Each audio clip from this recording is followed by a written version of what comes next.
읽으면 남습니다. 내비책방. 안녕하세요, 내비책방입니다. 오늘 소개해드릴 책은 개인주의를 권하다 라는 책입니다.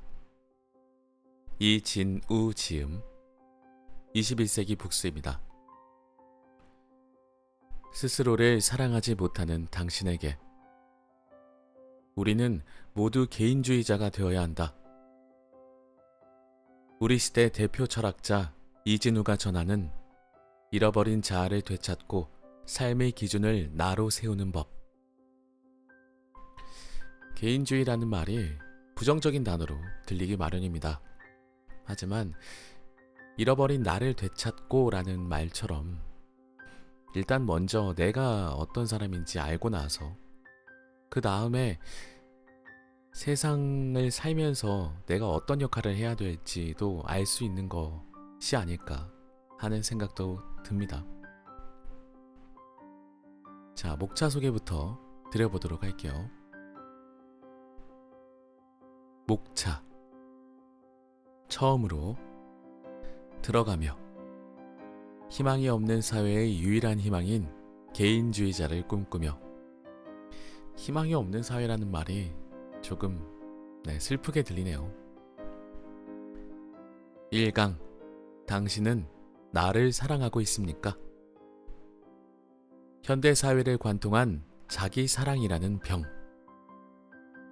심리적 생존을 위한 미니멀 자아로 나에 대한 신뢰를 어떻게 회복할 것인가? 허무주의 시대를 살아간다는 것. 확실한 날갯짓을 만들어내는 자기 보호의 힘. 2강. 당신은 나를 드러내고 있습니까? 진심보다 거칠애가 중요해진 사회. 자아 정체성과 셀피의 사회학. 셀피는 셀프 카메라를 말하는 것 같습니다. 자기 스스로의 모습을 찍는 것이죠. 가면 뒤에 숨겨진 자아의 기술. 거울 밖의 삶을 상상해보기. 3강. 당신은 개인주의자입니까?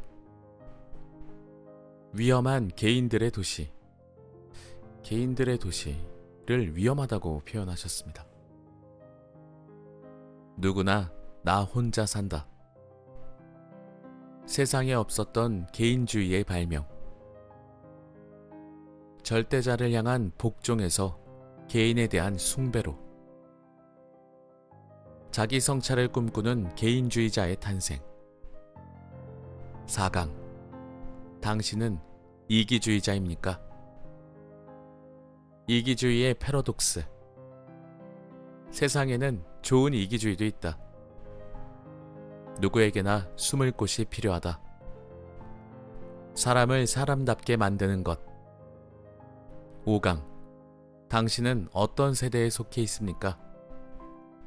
내 삶의 무게는 어느 정도일까? 헤드폰 속 세계에 갇힌 사람들. 내 속에 너무 많은 나를 포용하는 법. 변하는 것은 세대가 아니라 시대다. 세대론 뒤에 개인이 있다. 6강. 당신은 이름으로 불리고 있습니까? 질문하지 않는 사람들. 자존감은 사라지고 자존심만 남은 갈등 사회. 사라진 이름을 회복하는 일. 7강. 당신은 쓸모있는 사람입니까? 잉여인간에게 남은 마지막 가능성. 저는 이 잉여인간이라는 표현이 참 마음에 들지 않습니다. 이런 단어가 없어졌으면 좋겠습니다.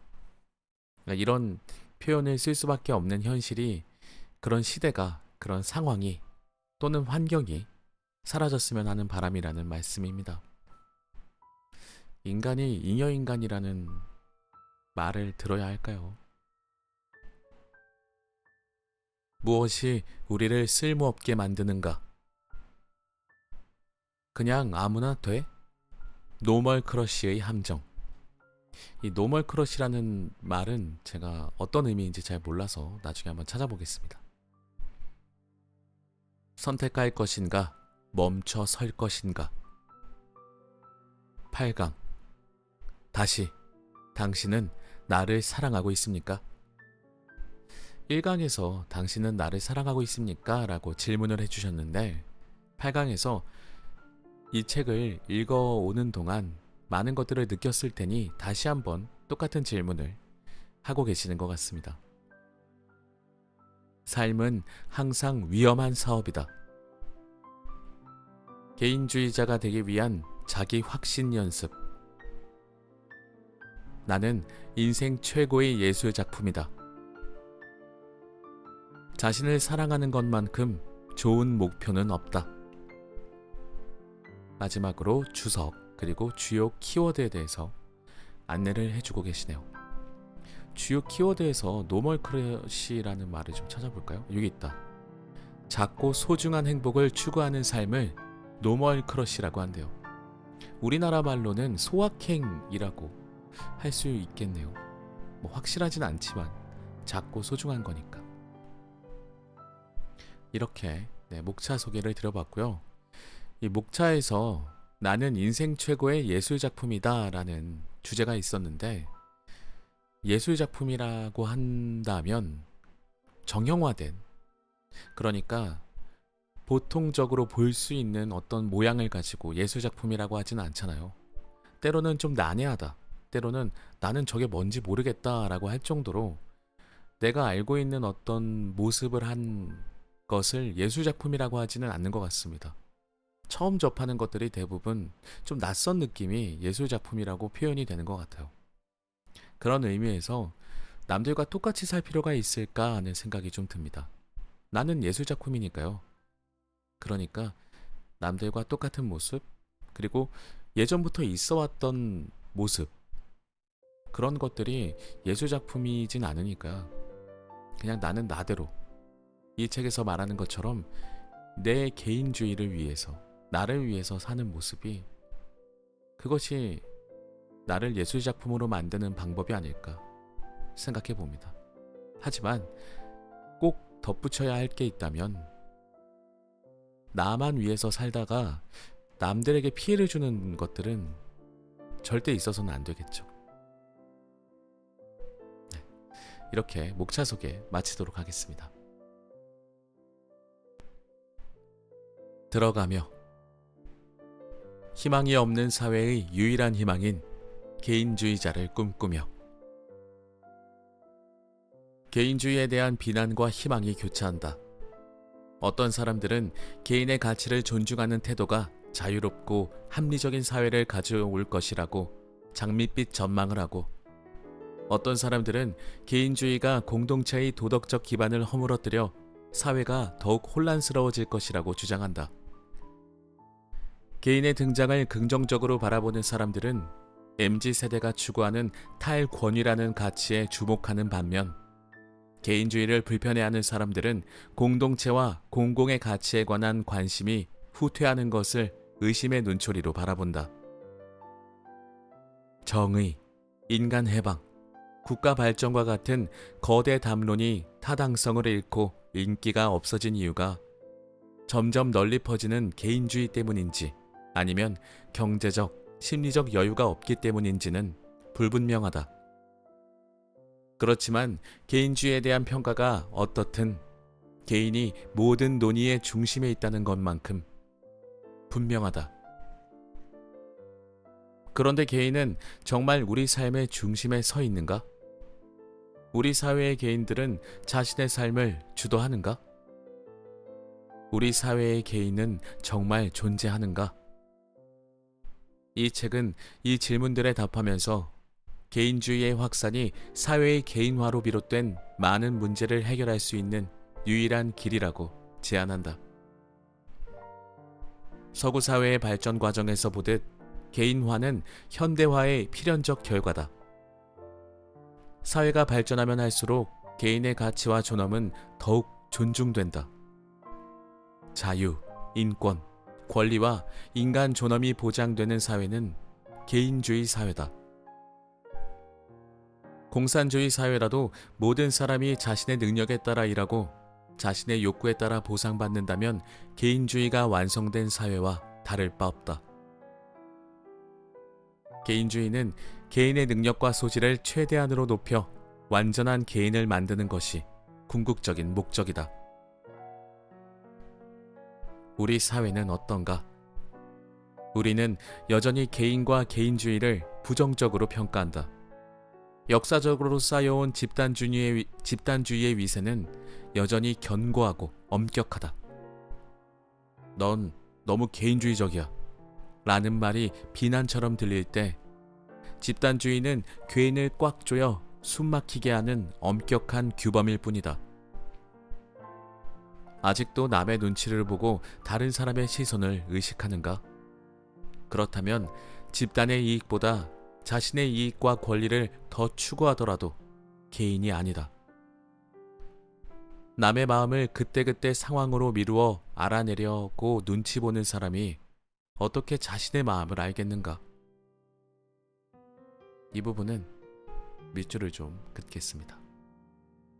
남의 눈치를 보면서 자기 멋대로라는 말은 좀 정정해야겠네요. 자기가 원하는 대로 행동하는 것은 진정한 개인주의가 아니라고 말씀해 주시네요. 강한 집단주의의 토양에서 개인은 왜곡되어 기형적인 형태로 자라난다. MZ세대나 90년대생은 겉보기에는 집단적 가치를 따르지 않고 자기 자신의 가치와 만족을 추구하는 것처럼 보인다. 이 새로운 세대는 정말 자신의 삶을 주도적으로 살고 있는가? 개인주의를 삶의 가치로 추구하는가? 삶의 문제를 스스로 결정할 최종 권한을 갖고 있는가? 개인주의는 모든 가치의 기준이 개인에게 있다는 것을 의미하지만 다른 가치를 추구하는 개인들과도 공존할 수 있어야 한다. 이 부분이 가장 중요합니다. 앞서 저도 좀 제 생각을 말씀드렸습니다만 내가 존재하기 위해서 다른 가치를 추구하는 다른 개인들과도 함께 살 수 있어야 합니다. 그러려면 지켜야 할 것들이 또 있겠죠. 개인주의를 긍정적으로 표현하면 자신만의 가치를 창조하고 실현하는 것이지만 부정적으로 표현하면 다른 사람의 영역을 침범하지 않는 것이기 때문이다. 다른 사람들도 독립적인 개인이라는 점을 인정하고 상호 배려해야 한다. 프리드리히 니체가 멋지게 표현한 주권적 개인은 타인의 권리와 영역을 침해하지 않도록 자신을 통제할 수 있는 사람이다. 만약에 이렇게 제가 살고 있다면 저는 개인주의적인 사람입니다. 제가 하고 싶은 것들을 곧잘 하는 편인데 남들에게 피해주는 건 정말 싫거든요.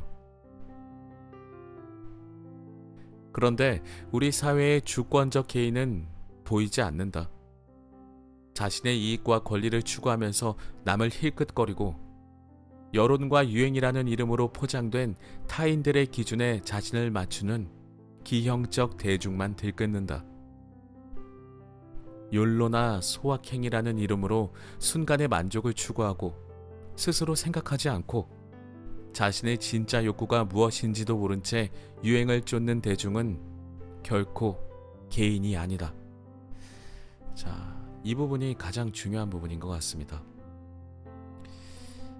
어떤 유행하는 것들에 대해서 귀 기울이고 그것에 관심을 두면서 자신의 진짜 욕구가 무엇인지도 모르는 상황이라면 그것은 진정한 개인주의가 아니다라고 말씀해 주고 계세요. 이 책의 제목만을 봤을 때는 굉장히 부정적인 이미지가 느껴지지만 전혀 그렇지 않은 책인 것 같습니다.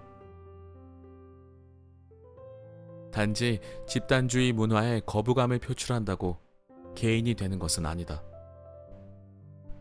진정한 개인은 약속할 수 있는 능력이 있어야 한다. 이 부분도 너무 좋네요. 약속할 수 있는 능력이라니. 약속이라는 표현 자체가 그렇게 무겁기만 한 단어는 아니다라는 생각이 드는데 약속도 능력이 돼야지 할 수 있다 라고 하시네요. 개인은 책임을 자신의 특권으로 자랑할 정도로 말과 행위에 책임이 있어야 한다. 그런데 우리는 타인의 권위주의적 간섭을 거부하면서 동시에 책임마저 거부한 것은 아닌가? 우리 사회에 개인은 존재하지 않는다. 개인화의 기운찬 물결을 바라보면 이 말은 모순처럼 들릴 수도 있다. 물론 파편화되어 이기적으로 구는 개인들은 주위에 허다하다. 하지만 개인이 있다면 개인의 가치가 있어야 한다. 개인들은 항상 복수로 존재하기 때문에 개인주의 사회는 다양한 가치들을 포용해야 한다. 가치들을 포용은 하지만 그 가치들을 주장하는 사람들이 타인에게 피해를 주면 이것은 개인주의가 아니죠. 오히려 집단주의라고 봐야 하지 않을까요? 그런데 어떠한가? 새로운 세대는 자신만의 가치를 추구해야 한다는 말을 진부하게 생각하며 가치 자체가 의미 없다고 여긴다. 현대인들은 마치 탈가치를 체화하여 가치의 부재를 추구하는 것처럼 보인다. 개인의 가치가 헛소리로 들리는 사회는 결코 개인주의 사회가 아니다. 위험에 처해 있는 것은 개인주의로 훼손된 공동체가 아니라 개인이다. 우리는 어디로 가고 있는가? 우리는 어떤 존재가 되기를 바라는가? 개인주의가 존중받지 못할 때 가장 커다란 피해를 입는 것은 개인이다. 존재의 기반을 상실하고 삶의 의미를 발견하지 못하기 때문이다. 가치를 상실한 개인들이 부유하는 사회는 개인에게 새로운 구속이다. 우리는 개인이 되어야 한다. 설령 미래가 우리에게 희망을 주지 않더라도 삶의 척도를 자신에게서 발견해야 한다. 나 아닌 어느 누구도 우리의 삶을 책임지겠다고 유혹하는 복지국가도 안전하게 강을 건널 인생의 다리를 세워주지 않는다. 오로지 나 혼자만이 그럴 수 있다. 이 가능성을 믿어야 우리는 스스로 자신의 길을 만들 수 있다. 우리는 주권적 개인이 되어야 한다. 자본주의 소비사회는 진정한 자아를 발견하는 수많은 방법과 상품을 마케팅하지만 삶의 이야기는 내가 만들어가야 한다. 자신의 삶을 살지 않고 어떻게 자신의 이야기를 만들 수 있겠는가? 그러기 위해서 우리는 자신을 사랑해야 한다. 이웃사랑과 공동체에 대한 헌신이 헛소리가 되면서 우리는 자신에 대한 사랑마저 우습게 여기게 되었다. 우리는 다시 자신을 발견하고 자신감 있게 자기 자신을 사랑해야 한다. 그것이 모든 개인의 차이를 인정하고 포용하는 자유로운 사회로 나가는 길이다. 이 책은 한국 사회에는 개인이 없다는 진단에서 출발했다. 개인화는 거스를 수 없는 시대의 흐름이 되었지만 우리는 개인화의 영향을 제대로 모르고 있다. 집단주의가 벗어 던져야 할 적폐가 되었음에도 개인주의는 환영받지 못한다. 이런 혼돈의 세계에서 우리가 먼저 해야 할 일은 삶의 중심을 잡는 것이다. 나는 개인주의자다 라고 당당하게 말할 수 있을 때에야 비로소 진정한 개인이 된다. 이 책이 혼란스럽고 무거운 시대를 가볍게 그러나 의미 있게 살아가는데 도움이 되기를 바란다. 개인이 없는 사회라는 주제로 한국 사회를 비판적으로 진단한 몇 번의 강의에서 싹튼 이 책이 구체적인 형태를 갖추는 데 도움을 준 윤홍 선생님과 윤서진 팀장님을 비롯한 21세기 북수 인생 명강팀에게 고마운 마음을 전한다. 모든 개인이 당당하고 건강한 사회를 꿈꿔본다. 2022년 창리 꽃골에서 이진우.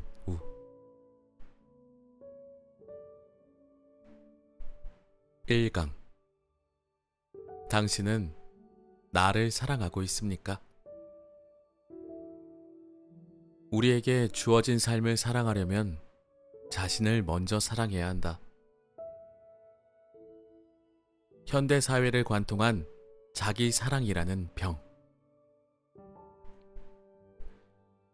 어떤 시대를 관통하는 시대 정신은 우리가 던지는 질문이 성격으로 가늠할 수 있다. 우리는 오늘날 어떤 질문을 가장 많이 그리고 진지하게 던지는지 한번 생각해보자. 나는 내 삶을 사랑하고 있는가? 혹은 나 자신을 얼마나 사랑하고 있는가? 오늘날 자연스럽게 건네는 이 질문이 20세기 중반까지만 해도 당연한 질문은 아니었다. 전통사회에서는 자신보다 이웃을, 하나님을, 더 넓게는 인류를 사랑하라는 말이 훨씬 더 보편적이었고 자신에 대한 사랑을 요구한 시대는 거의 없었다. 그렇다면 오늘날에는 이 질문이 왜 이렇게 당연해졌을까? 이번 장에서는 이 문제에 대한 해답을 찾아보려고 한다.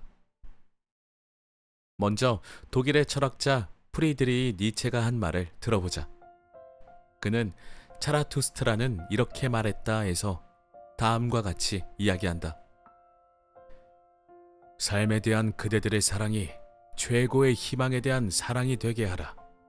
그리고 그대들의 최고의 희망이 삶에 대한 최고의 사상이 되게 하라. 전통적 가치가 타당성을 잃어버린 허무주의 시대에 그가 찾은 최고의 가치는 두말할 나위 없이 삶에 대한 사랑이었다. 허무주의는 최고로 여기던 가치의 붕괴와 삶에 대한 부정을 동시에 뜻한다. 우리의 삶을 구속하던 절대적 가치가 사라졌는데도 왜 우리는 우리의 삶을 긍정하지 못하는 것일까? 19세기 말과 20세기 초에 제기되었던 이런 질문은 지금까지도 여전히 맴돌고 있다. 전통적 가치와 규범의 파괴를 삶의 원동력으로 전환하려면 개인이 먼저 모든 제도와 관습의 속박에서 해방되어야 한다. 삶을 사랑하려면 당연히 자신을 먼저 사랑해야 하기 때문이다. 허무주의는 이렇게 해서 개인주의와 연결된다. 그렇다면 개인주의는 자기애와 동의어일까? 얼핏 생각하면 자기를 사랑하는 것이 개인주의의 가장 큰 특성이라고 생각하기 쉽다. 그러나 이 질문을 다른 관점에서 따져보면 새로운 해석이 나온다. 미국의 사회학자인 크리스토퍼 라쉬는 나르시시즘의 문화라는 책에서 모든 시대는 자신의 독특한 형태의 병리학을 발전시킨다 고 말했다. 과연 지금이 어떤 시대인지, 이 사회를 관통하는 시대 정신은 무엇인지 알려면 우리 시대의 병을 인식해야 한다. 19세기 말과 20세기 초 프로이트 시대에는 히스테리와 강박신경증이 자본주의 사회 발전의 초기 단계와 연관되어 극단적인 성격적 특성으로 나타났다고 하면 20세기 말과 21세기 초 우리 시대에는 정신분열증과 경계선 또는 성격장애가 점점 더 많은 관심을 받고 있다. 신경증은 탐욕과 욕망이 가부장적 권위로 억압받을 때 발현되지만 성격장애는 충동이 자극되고 왜곡되어 이를 만족시킬 대상이 없을 때 일어난다. 간단히 말하면 나 자신이 내가 원하는 나가 아닐 때, 자기 자신과의 관계가 어그러질 때 사람들은 자존감에 크게 상처를 입고 깊은 공허감으로 고통받는다. 이렇게 자신을 사랑하지 못하는 새로운 개인이 탄생한다. 이런 사회에서 우리 사회의 자화상은 무엇일까? 사회는 수많은 개인으로 구성되어 있다. 사회가 개인화된 것이다. 한 개인은 가정, 학교, 직장, 그 외에 다양한 조직에서 타인과 교류하며 사회적 규범을 내면화한다. 따라서 오늘날의 모든 개인은 사회화된 개인으로 아무도 개인들이 사회를 구성하며 사회는 개인들이 모인 곳이라는 점을 의심하지 않는다. 복수의 개인들이 서로 관계를 맺으면서 만들어진 사회는 개별적인 역사와 문화를 갖고 개인들에게 영향을 미친다. 따라서 우리는 어떤 사회에 살고 있는가라는 질문은 필연적으로 우리는 어떤 종류의 개인인가라는 질문과 맞물려 있다. 나는 나 자신을 사랑하는가? 나의 삶을 사랑하는가? 라는 질문에 대답하려면 개인과 사회의 관계를 올바르게 조명해야 한다. 오늘날 TV나 인터넷, 책을 볼 때 어디에서든 마주칠 만큼 홍수처럼 쏟아지는 단어가 있다. 바로 자아다. 자율, 자기의식, 자기실현, 자기만족, 자기결정, 자아존중처럼 오늘날 우리 사회를 지배하는 수많은 낱말 역시 모두 자아라는 말에 토대를 두고 있다. 그런데도 한편으로는 자아가 뭐야? 너의 자아는 어떻기를 원해? 라는 질문을 던지면 대부분 금세 입을 다물어 버린다. 쉽게 답을 찾을 수 없기 때문이다. 학생들을 가르치면서 종종 이런 질문을 던질 때가 있다. 네 삶의 목적은 뭐니? 질문을 받은 학생은 처음에는 머뭇거리다가 곧이어 자신있게 이렇게 답한다. 저는 자기 실현을 하고 싶어요. 이런 대답을 들으면 짓궂은 철학자의 본성이 발동된다. 그래? 자기 실현이 도대체 뭔데? 다시 이렇게 되물으면 다음 대답이 나오기까지 한없이 오랜 시간이 걸리거나 결국 답을 듣지 못하고 끝날 때가 많다. 그것은 자아가 철학적으로 무겁고 난해한 개념이기 때문만은 아니다. 자아 실현이라는 말을 듣는 순간 나는 자기 실현의 주체로서 나와 실현되어야 할 객체로서 나로 나눠진다. 우리가 자아를 실현하는 과정에서 나타난 자아가 내가 원하는 방향이 아니라는 것만 확인한다면 주체로서의 자아는 상실되고 만다. 여기에서 자기 실현을 추구하면서도 정작 그게 무엇인지 모르는 시대에 사는 우리의 모습이 단적으로 드러난다. 특정 단어가 비상식적일 만큼 범람하는 것은 결코 정상적이지 않다. 그것은 오히려 지금 우리가 겪고 있는 사회 병리적인 상태를 말해준다. 오늘날의 질병은 결핍이 아니라 과잉에서부터 시작된다. 다시 말해 자신과 관련된 낱말들을 수없이 반복해서 사용하는 것은 질병의 징후인 셈이다. 그렇다면 자아의 거품은 왜 일어난 것인가? 20세기 초는 온갖 종류의 정치적 이념이 실험된 시대였다. 모두가 새로운 사회를 건설하면 새로운 인간이 창조될 것이라고 믿었다. 파시즘과 나치즘, 스탈린주의와 무정부주의, 사회주의와 공산주의의 다양한 실험들이 실패하고 종전 후 자본주의와 자유주의가 발전하면서 시대와 사회의 분위기가 바뀌기 시작했다. 원자폭탄이 떨어지면서 전쟁이 끝나자 종말과 말세의 기운이 퍼져나갔다. 자본주의의 발전과 더불어 개인도 성장할 것이라는 희망이 커진 반면 다른 한편으로는 개인이 점점 더 복잡해지는 사회의 제도에 의존할 수밖에 없다는 절망도 깊어졌다. 개인이 사회를 바꿀 수 없다는 의식이 확고해질수록 개인은 사회적 문제보다는 개인의 신체적, 심리적 건강과 마음의 평화에 관심을 가진다. 유럽인과 미국인이 60년대 정치적 혼란을 겪은 이후 순전히 개인적 관심사에만 집중했다는 사실이 이를 잘 말해준다.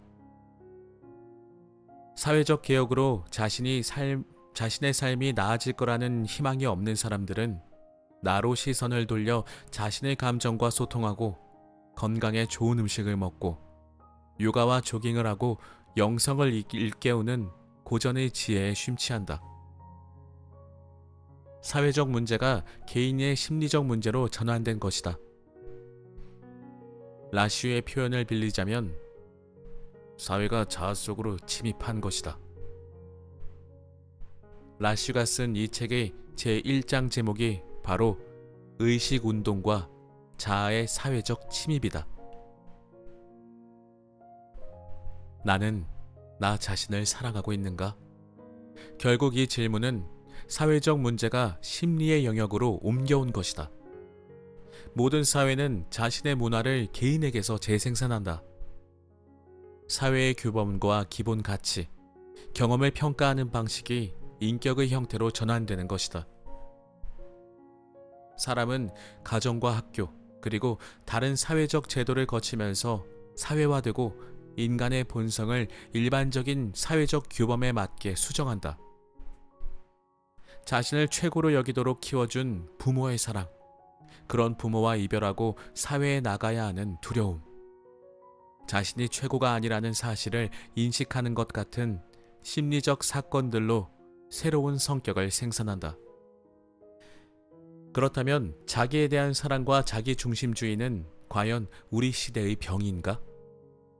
그것이 병이라면 제일 먼저 떠오르는 단어는 나르시시즘이다. 21세기를 가로지르는 시대정신 또는 우리 시대의 고유한 질병이 나르시시즘이라는 한 단어로 압축된다. 오늘날에는 젊은 사람이든 나이 든 사람이든 상관없이 모두 자기 자신을 과도하게 걱정한다. 나르시시즘은 자신에 대한 과도한 염려로 우리의 관심이 사회라는 바깥에서 심리라는 안으로 바뀌었음을 말해준다. 만약 이것 때문에 오히려 자신을 사랑할 수 없다면 나르시시즘은 오늘날의 대표적인 사회 병리적 현상이다. 심리적 생존을 위한 미니멀 자아로. 나르시시즘은 현대인들의 전형적인 심리 성향이다.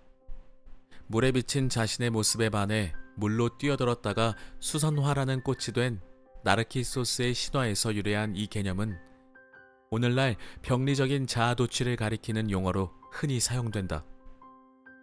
또한 사회적 부패와 문화적 타락 현상의 원인으로 지목되기도 한다. 개인의 허영심, 자기 감탄, 자아 도취, 자기 만족 및 자기 영광을 포괄하는 이 용어가 종종 반사회적 개인주의와 동일시되기 때문이다. 여기에는 오직 자기 자신 또는 자신과 관련된 것만 의미가 있고 나머지 세계는 별로 중요하지 않다는 태도가 가장 큰 영향을 미친다. 개인의 병리적 성격 장애가 동시에 사회의 병리적 현상을 반영한다면 거꾸로 한번 질문해보자. 나르시시즘은 혹시 개인과 사회의 관계가 왜곡되었기 때문에 나타난 것은 아닐까? 나르시시즘과 관련하여 우리가 원인과 결과를 혼동하는 것은 아닐까? 만약 우리가 나르시시즘을 단순히 반사회적 이기주의와 같은 말이라고만 생각한다면 나르시시즘의 병리적 현상을 제대로 파악하지 못한 것이다. 사람들은 언제나 이기적이었고 집단은 항상 부족 중심적이었다. 이러한 성향의 나르시시즘이라는 심리적 용어를 덧붙여봐야 자연스럽고 이기적인 현상을 도덕적으로 판단하려는 것에 불과하다. 라쉬는 나르시시즘은 가장 느슨한 의미에서는 이기심의 동의어이며 가장 정확한 의미에서는 세상이 자아의 거울로 나타나는 마음의 상태를 설명하는 하나의 은유일 뿐이다 라고 말했다. 그는 나르시시즘을 개인과 사회의 관계가 왜곡될 때 발생하는 사회 병리적 현상으로 본 것이다. 개인이 잘못되었다는 것은 사회가 무언가 잘못되었다는 의미다. 따라서 나르시시즘은 진정한 개인이 되기 위해 필연적으로 겪어야 하는 분리가 제대로 되지 않았을 때 나타나는 병리적 현상으로 가부장적 질서로부터 해방된 개인이 사회와 건강한 관계를 맺지 못하고 오히려 자신에게로 후퇴하여 집착하는 것을 뜻한다. 현대적 의미의 나르시시즘은 크게 3중적 형태로 이루어진다. 첫 번째는 전통으로부터의 분리, 두 번째는 사회로부터의 분리, 세 번째는 관계로부터의 분리다. 이러한 형태를 살펴보면 개인에 대한 과도한 염려가 어떻게 생겨나는지 자연스럽게 이해할 수 있다. 먼저 현대인들은 전통과 단절되어 살아간다. 과거에는 개인보다 공동체를 중시하는 가치를 아무런 의심 없이 받아들였다. 그러나 오늘날에는 이러한 가치를 더는 당연하게 믿지 않는다. 또한 우리는 사회를 개인의 관점에서 바라보며 자신을 존중하는 사람들과만 관계를 맺고 싶어 한다. 우리가 사회적 규범을 따르는 궁극적 이유도 자존감 때문이다. 가수, 배우, 운동선수 등 유명인을 좋아할 때 팬덤으로 무리를 짓는 이유는 그런 행동으로 자존감을 높일 수 있다고 믿기 때문이다. 어떤 단체나 모임에 가입할 때도 우리는 고유한 개성을 유지하기를 원한다. 그런데 그러한 모임에서의 관계가 거품처럼 꺼지고 나면 상처 입은 자존감과 공허한 감정만이 남는다. 이러다 보니 오늘날 현대인들은 관계에 대한 고통을 가장 크게 느끼게 되었다. 아이러니하지 않은가? 그런데도 사람들은 여전히 관계를 맺으려는 욕구를 갖는다. 나르시시즘은 이처럼 전통, 사회, 관계와 단절된 삼중적 분리 현상과 밀접하게 연관된다. 그렇다면 현대인들을 압박하는 사회적 분리를 어떻게 극복하고 진정한 의미의 개인이 될 수 있을까? 라쉬는 나르시시즘의 문화에서 후기 자본주의의 압박으로 인해 정신치료적 심리가 사회와 개인의 삶에 침투한다고 말하면서 현대의 분위기는 종교적이 아니라 치료적이라고 진단한다. 종교는 구원을 추구하지만 치료는 건강이 목적이다. 종교적 구원을 추구하는 사람은 자신만의 힘으로 삶과 세상을 바꿀 수 없다는 것을 겸허하게 받아들였다면 정신적으로나 육체적으로 건강하길 바라는 현대인은 자신의 의지에 따라 삶이 바뀔 수 있다고 믿는다. 현대인들이 영혼의 건강을 말할 때도 그것은 종교적이지 않다. 단지 훼손된 자신의 정체성을 회복하고 싶다는 치료적 감성의 표현일 뿐이다. 요즘에는 많은 사람이 다양한 정신적인 질병을 겪는다. 일상에서 압박을 느끼거나 스트레스를 많이 받다 보니 정상적으로 사고하기가 불가능해진 것이다. 따라서 현대인들은 미래의 구원보다는 지금 여기에서 위로받고 싶어 한다. 이 지점에서 다시 한번 고개를 갸우뚱하게 된다. 전통이라는 엄청난 무게와 구속에서 분리되었는데도 왜 현대인들은 과도한 압박을 받고 있을까? 라쉬의 말을 다시 살펴보자. 우리 시대의 특징처럼 보이는 자아에 대한 염려는 심리적 생존에 대한 염려의 형식을 취한다. 사람들은 미래에 대한 확신을 상실하였다. 이 말을 듣고 많은 사람이 고개를 끄덕이는 모습이 눈에 선하다. 자신에게 물어보자. 나는 미래에 대한 확신이 있는가? 관계에 대한 믿음을 잃어버리지는 않았는가? 현대사회에서는 먹고 사는 문제처럼 물리적인 생존은 더 이상 염려하지 않아도 되지만 어떻게 개성을 유지할지, 어떻게 개인으로 살아갈지, 어떻게 심리적인 안정 상태를 찾을지와 같은 걱정이 새로운 자리를 차지한다. 이것이 바로 심리적 생존이다. 자아와 자기 정체성을 갈망한다는 것은 오히려 자아가 위태로우며 정체성을 찾기가 어렵다는 것을 뜻한다. 이 부분이 중요합니다. 어떤 단어들이 계속해서 반복적으로 사회에서 들려온다면 그것이 위험하다는 소리일 수 있어요. 자아에 대한 내면의 목소리가 높아질수록 자아를 굳건히 세우려는 우리의 의지는 더욱더 위축된다. 내일을 약속할 수 없는 의지는 이미 취약하기 때문이다. 상처받은 자아는 구원이 아니라 힐링과 정신 건강을 원한다. 그렇다고 치료의 유행과 성공이 그 자체로 현대인의 새로운 종교가 되었다고 착각해서는 안 된다. 현대인들에게는 치료의 감성에서 반종교적 태도가 가장 극명하게 드러나기 때문이다. 미래가 없다고 생각하는 현대인들은 즉각적인 필요와 욕구를 넘어서는 어떤 것도 기대하지 않는다. 미래를 믿지 않는 곳에 종교는 존재할 수 없다. 미래와 자신에 대한 기초적 신뢰가 무너지면 어떤 현상이 벌어질까? 과거에 우리는 수많은 관계로부터 압박을 받았다. 태어나서 가장 처음 맺는 관계인 부모와 자녀를 떠올려보자. 부모는 우리를 보호하기도 하지만 한편으로는 억누르고 구속하기도 한다. 진정한 개인이자 자아로 바로 서기 위해서는 이런 관계에서 벗어나고 분리를 극복해야 한다. 만약 부모에게서 벗어나지 못한다면 영원히 종속된 채로 살아갈 수밖에 없다.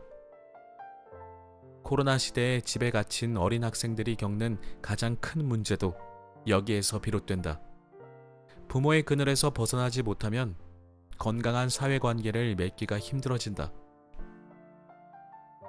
이처럼 우리를 둘러싸고 있는 관계에서 분리되면 개인만 남아 자아를 가장 중요한 가치로 여기게 된다. 개인이 중심이 된다고 해서 사회적 관계에서 큰 문제가 생기는 것은 아니다. 내가 원할 때 원하는 관계만 맺을 수 있고 부모에게서 해방되고 분리되면서 되레 더욱 건강한 사이로 발전할 수 있기 때문이다. 하지만 이때 명심할 것이 있다. 개인이 자신에 대한 신뢰를 잃으면 그는 타인에게서 분리되었다고 착각하게 된다. 그 순간 나를 둘러싼 모든 것이 나를 포위에 들어온다. 이래서 현대인의 자아를 포위된 자아라고 이야기한다. 분리된 관계는 자아를 짓누르고 자아는 성숙하지 못하고 결국 자신을 방어하는 요새에 그치고 만다. 진정한 의미의 개인이라면 다른 사람과 관계를 맺을 때도 압박감을 느끼지 않고 자유로워진다. 그런데 자기 자신에 대한 신뢰가 없다면 마치 요새를 들고 다니는 개별적 개체가 된 것처럼 오히려 더 큰 짐을 짊어지게 된다. 그러다 보니 다른 사람에게 다가가는 것이 힘들어진다. 전통과 관습으로 얽혀있는 사회적 관계에서는 해방되었지만 자신의 삶과 관계를 스스로 결정하는 독립적이고 자주적인 개인은 아직 탄생하지 않은 것이다. 이런 점에서 자신에게 고통받는 병리적인 현상으로서 개인은 사실상 포위된 자아라고 볼 수 있다.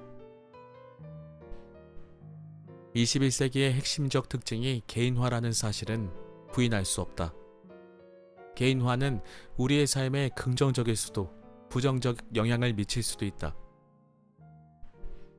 개인화는 자아로의 축소와 자아로부터의 확대의 두 방향으로 이루어질 수 있기 때문이다. 수많은 사회적 관계에서 개인과 자아로 점점 좁아지는 방향이 있는가 하면 나에게서 시작해서 범위를 점차 확장해가는 과정도 있을 수 있다. 전자는 가장 먼저 개인으로 우뚝 서야 한다. 그것이 결과적으로는 자아로의 방어적 축소다. 그러기 위해서는 내가 통제할 수 없는 외부 환경은 무엇인지, 나와 외부 환경과의 경계는 어디쯤인지 스스로 결정할 수 있어야 한다. 누구나 한 번쯤 이런 생각을 해본 적이 있을 것이다. 나는 A와 정말 친한 친구지만 A가 어떤 선을 넘으면 물리적으로만 가깝고 심리적으로는 더 이상 친구라고 할 수 없어. 이는 자아가 끊임없이 자신을 둘러싼 환경과 경계를 설정한다는 뜻이다. 이 경계는 매번 끊임없이 커졌다가 작아졌다가 분명해졌다가 흐릿해진다. 그러면 자아는 어떤 부담과 과제를 안고 살아갈까? 끊임없이 경계선을 새롭게 설정하면서 평형을 이루어야 하는 정서적 긴장 상태에 빠지게 된다. 그렇기 때문에 우리를 압박하고 위협하는 스트레스 상황에서 심리적으로 생존하기 위해서는 미니멀 자아가 필요하다. 포위된 상태에서 자아는 다양성에 대항하여 무장한 방어적인 핵으로 수축한다. 정서적 균형은 미니멀 자아를 요구한다. 미니멀리즘이라는 개념이 나를 둘러싼 환경을 최소한의 상태로 디자인하고 꾸미는 것을 뜻하는 것처럼 우리에게는 현대 사회에서 살아남기 위해 미니멀 자아가 필요할지도 모른다.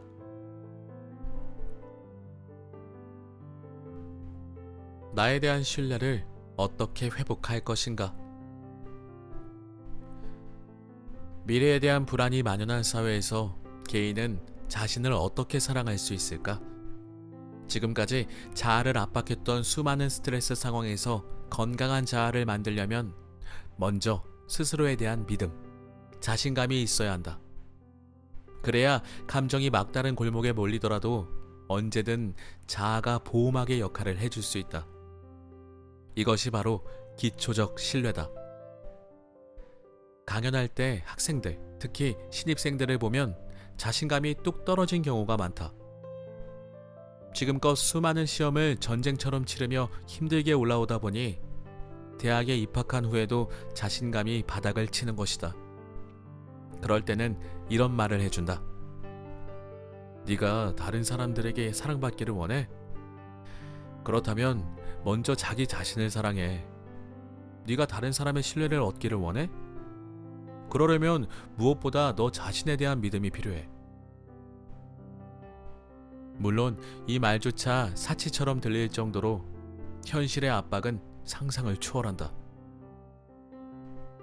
20세기 말의 IMF 외환위기와 21세기 초의 금융위기를 겪으면서 믿을 수 있는 것은 결국 자기 자신밖에 없다는 것을 깨달았지만 자기 자신조차 믿을 수 없다는 인식이 점점 더 강해지면 어떤 상황이 펼쳐지겠는가? 후기 자본주의 사회는 경제적 성장과 경쟁력은 매우 강조하면서도 개인의 삶은 별로 배려하지 않으며 끊임없이 자기 검증을 하도록 강요한다. 당신은 경쟁력이 있습니까? 당신은 신뢰받을 자격이 있습니까? 이런 관심이 자기 자신을 향할 때마다 방해물이 끊임없이 나타난다.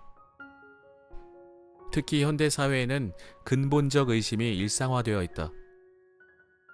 내가 믿는 가치가 정말 믿을만 할까? 내가 관계를 맺으려는 저 사람은 정말 믿을 만한 사람일까? 라는 불신이 팽배하다. 이런 기초적 신뢰가 취약하면 목표를 이루는 과정에서 생기는 조그마한 외부의 위협과 위험도 쉽게 참아내지 못한다. 나이 든 사람은 젊은이를 향해서 왜 이렇게 인내심이 없냐고 불만을 토로하지만 기성세대는 사회가 변했고 지금도 변화하고 있다는 사실을 외면하고 있을 뿐이다. 청년 세대를 염려하고 걱정하는 것처럼 보이지만 실제로는 일자리와 사회적 지위, 권력과 명예를 독점하고 있는 기성세대는 청년 세대의 문제에 눈을 감고 있다. 끝없이 노력해도 불안할 수밖에 없는 세대의 존재는 위태롭다. 젊은 세대는 늘 불안한 미래를 어떻게든 헤쳐나가기 위해 신뢰를 회복하려고 노력하는데 바깥에는 이것을 무너뜨리는 수많은 위협이 도사리고 있다. 밀레니얼들이 개인으로서 권리를 요구하고 쟁취하는 모습보다는 겁을 먹고 움츠러들도록 길들여진 상태를 보이는 것은 바로 이 때문이다. 그러다 보니 오늘날에는 우리는 어떻게 존재론적으로 안전할 수 있는가라는 질문이 제기된다. 인간의 역사에서 존재 자체가 문제가 됐던 시대는 별로 없었다. 20세기 중반에 시대를 풍미했던 실존주의부터 오늘날에 이르는 약 100여 년 만이 존재나 실존을 문제 삼는다. 이런 의미에서 현대의 개인주의는 생존 개인주의다. 여기에서 말하는 생존이란 과거처럼 물리적으로 어떻게 살아남을 것인가가 아니라 어떻게 자아를 형성하고 중심을 잡을 수 있을 것인가 하는 심리적 생존이다. 자신의 정체성이 언제든지 분열되고 무너질 수 있다는 개인적 붕괴의 위험이 생존이라는 냉혹한 분위기를 조성한다. 오늘날 수많은 사람이 자아라는 말을 아주 쉽게 입에 올리지만 자아를 형성하고 유지하는 일은 결코 쉽지 않다. 자아는 외부 세계와의 지속적인 대결과 투쟁으로 구축된다.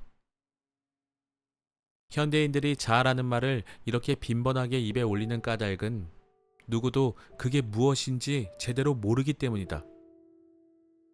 어떤 낱말을 입에 올리면 올릴수록 역설적으로 그 일은 쉽게 이루어지지 않는다. 자아는 삶의 자원인 근원적 관계에서 분리되어 원초적인 상태로 되돌아가기 위해 투쟁할 때 비로소 성취된다. 우리는 모두 가정과 가족의 친밀한 관계에서 벗어나 거친 사회와 대결하면서 새로운 정체성을 획득한다. 그러나 이러한 분리 과정을 극복할 수 있도록 도와주는 사회적 제도와 문화가 없거나 약하다면 자아는 깨지기 쉬운 유약한 상태를 벗어나지 못한다. 그런 의미에서 현대인의 자아는 영어로 표현하면 깨지기 쉬운 자아이다. 그러니까 오늘날의 개인들은 존재론적으로 상당히 불안한 형태의 자아를 갖고 있다. 현대사회는 끊임없이 변하는 속도의 시대다. 우리가 사는 지금은 어제와는 완전히 다르고 내일도 오늘과 같으리라는 보장은 없다. 학생들에게 5년, 10년 뒤 너의 모습이 어떨지 그려보라고 말하면 코웃음을 친다. 내일, 다음 주, 내년의 상황도 알 수 없고 급변하는 환경에 맞게 적응할 능력을 갖췄는지도 모르겠는데 그 이유를 생각하는 게 당혹스럽다는 뜻이 담긴 웃음이다. 따라서 변화에 대한 적응은 항상 지체 현상이 일어난다. 환경이 바뀌는 속도보다 내가 발전하는 속도가 더 느리면 심리적으로 불안해지기 마련이다. 이럴 때는 위협을 막고자 하는 자기 보호 본능이 작동한다. 그래서 현대인들은 항상 심리적으로 긴장 상태에 있다. 조금만 자극을 받아도 금방 터질 것 같은 흥분 상태에 있다고 해도 과언이 아니다. 니체는 이러한 상태를 허무주의적 데카당스, 즉 문화적 퇴폐의 증상이라고 생각했다. 자극에 대한 저항력을 상실한 극단적 과민이 데카당스다. 우리가 사소한 일에도 극도로 흥분한다는 것은 어느 것도 의지할 수 없기 때문이다. 급속도로 변하는 외부의 환경을 통제할 수 없어서 생겨나는 개인의 정서불안 때문에 진정한 개인은 만들어지기가 어렵다. 그렇다면 우리는 어떻게 자신을 사랑할 수 있을까? 외부 세계로부터 완전히 단절되어야 할까? 나는 자연인이다 라는 프로그램에 나오는 출연자들처럼 산사나 사람이 없는 자연으로 은둔하거나 도피하는 방법이 최선일까? 이런 형태는 에리 프롬이 이야기한 자유로부터의 도피다. 우리가 개인이 되려면 원초적 유대에서 벗어나 자유와 독립을 추구해야 하지만 이런 개체화 과정에 필연적으로 수반되는 고독을 극복하지 못하면 우리는 자유로부터 도피하게 된다. 자신의 개성을 포기하고 외부 세계에 완전히 잠겨서 고독감과 무력감을 극복하고 싶어 하거나 다른 한편으로는 외부 세계와 새로운 관계 맺기를 포기하고 자신 속으로 가라앉는다. 이를 우리 주제와 연관해보면 나는 자아가 없다는 주장과 다를 바 없다. 우리는 자기를 찾기 위해 타인들로부터 점점 분리되어야 할까? 아니면 나의 개성을 유지하고 정체성을 뚜렷하게 형성함으로써 타인과 관계를 맺고 현실 세계에 적극적으로 참여해야 할까? 이것이 우리에게 던져진 딜레마다. 우리는 자신의 삶과 자기 자신을 사랑하는가? 이런 질문에 대해 우리가 발견한 하나의 진실은 허무주의가 21세기를 사는 우리의 삶 깊숙이 들어왔다는 사실이다. 어느 것을 선택해도 확실하지 않은 허무주의 시대에 개인은 행복과 해방감보다는 수많은 고통과 시련을 겪고 있다. 네, 오늘의 책 개인주의를 권하다는 여기까지 읽어보도록 하겠습니다. 현재 개인주의에 관한 설명도 해주시고 계시지만 현대 사회에 대한 문제점부터 좀 정확하게 하나씩 짚어주고 계시는 것 같습니다. 가장 기억에 남는 어떤 내용은 이 시대가 개인주의자들을 만들 수 없는 상황이 되어가고 있다라는 것인데요. 앞서 서문을 들어보신 분들은 아시겠지만 개인주의자가 절대 부정적인 의미가 아닙니다. 내 자신을 잘 사랑하고 그로부터 내가 내 역할을 잘 하는 것, 그리고 다른 사람들과의 관계도 적절하게 잘 유지하는 것, 이것이 개인주의자 같거든요. 근데 우리는 개인주의자가 되기 힘든 사회를 살고 있다는 거죠. 너무 빨리 변화하고 내 자신의 존재, 내 자아의 생존이 위태로운 그런 사회에서 살고 있다는 겁니다. 네, 많은 생각이 들게 하는 오늘의 책 개인주의를 권하다 였습니다. 단순히 개인주의에 관한 책만은 아닌 것 같습니다. 현재 사회를 진단하고 좀 해결해 보고자 하는 목소리가 나올 수 있는 그런 책이 아닐까 싶습니다. 네, 오늘도 함께 해주셔서 감사하고요. 다음 시간에도 재미있고 유익한 책으로 찾아뵙도록 하겠습니다. 감사합니다.